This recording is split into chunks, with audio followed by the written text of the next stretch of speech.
আমাদের নদী শাসন নাই, নদী শাসনের কারণে আমাদের এখন আমরা নিঃস্ব হয়ে গেছি।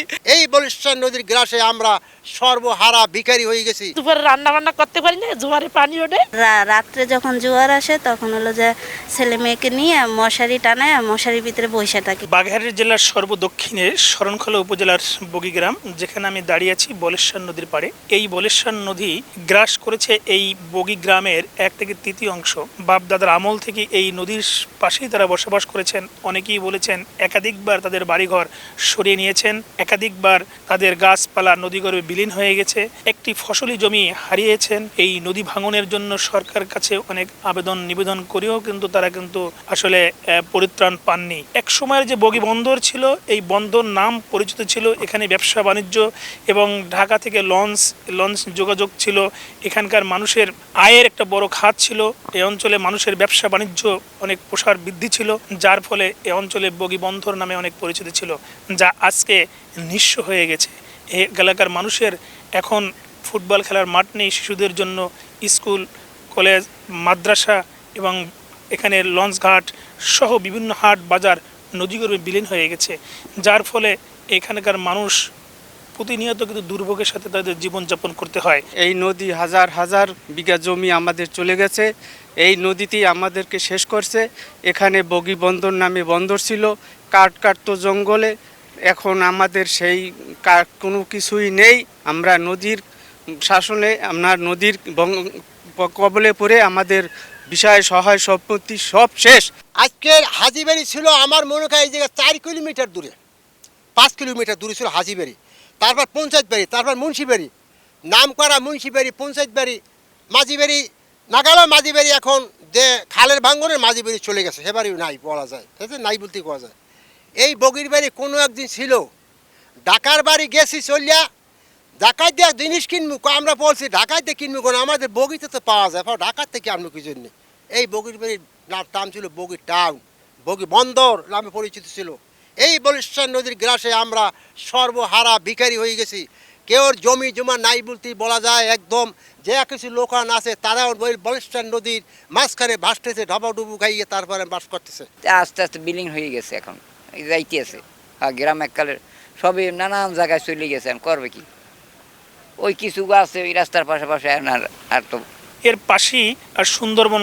এই সুন্দরবন এবং বগিগ্রামের মাঝখান থেকে একটি ভারানী নদী চলে গেছে। এই নদীটি ভাঙতে ভাঙতে অনেকটা বড় হয়ে গেছে, যার ফলে এই নদীর সাথে তাদের জীবন যে চলার সেই রকম তাদের কোনো পরিস্থিতি নাই। তারা বলছেন যে বেড়িবাঁধের উল্টো পাশে কিছু ঘর বাড়ি রয়েছে এবং এর পাশেই রয়েছে অসংখ্য মানুষ। একসময় যারা কৃষিবাদা এবং ফসলি জমি চাষাবাদ করতেন, তারা আজ জেলে সম্প্রদায়ের তাদের নাম লেখাতে বাধ্য হয়েছেন শুধুমাত্র নদী ভাঙনের কবলে পড়ে।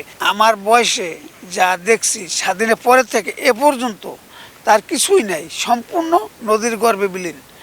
বাড়ি ঘর, ব্যবসা প্রতিষ্ঠান, লঞ্চ স্টেশন যা কিছুই ছিল সম্পূর্ণ এই নদীতেই শেষ। আর এই এলাকার মতন এত নিঃস্ব মানুষ মনে হয় যে শরণখোলা থানায় আর আছে কিনা জানা নাই। বগি গ্রামটি ভেঙে হাজার হাজার বিঘা জমি নদীগর্ভে বিলীন হয়েছে। এই অঞ্চলের হাজার হাজার মানুষ, বসবাসরত মানুষ বিভিন্ন জায়গায় আশ্রয় নিয়েছেন। যতটুকু জমি আছে এখন পর্যন্তই বগি গ্রামের আংশিক, সেটি যদি এই অঞ্চলের মানুষের দীর্ঘদিনের দাবি, যদি নদী শাসন করা না হয়, টেকসই বাদ দেয়া না হয়, তাহলে এটিও নদীগর্ভে বিলীন হবে। তো মানচিত্র থেকে হারিয়ে যাবে চিরদিনের জন্য এই গ্রামটি। আমরা কথা বলছিলাম এখানে কয়েকজন নারীদের সাথে, তারা বলছিলেন যে জোয়ার ভাটার উপর তাদের নির্ভর করতে হয়, তাদের অনেক সময় রান্নাবান্না বন্ধ থাকে, তারা কিন্তু প্রতিনিয়ত কিন্তু দুবেলা ভাত তারা খেতে পারছেন না, তাদের জমি জমা নাই, অন্যের বাড়িতেও আশ্রয় নেওয়ারও জায়গা নাই। অনেকে কিন্তু এখান থেকে বিভিন্ন জায়গায় তারা চলে গেছেন।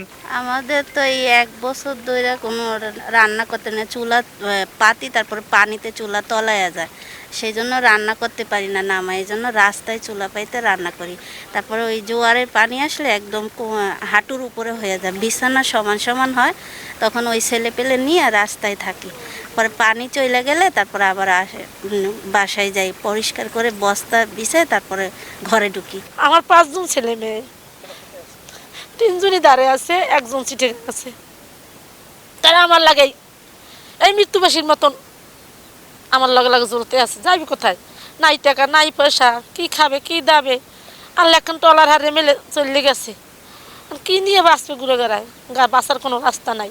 জমি ছিল ভাঙতে ভাঙতে সবই নদীতে লয়ে গেছে।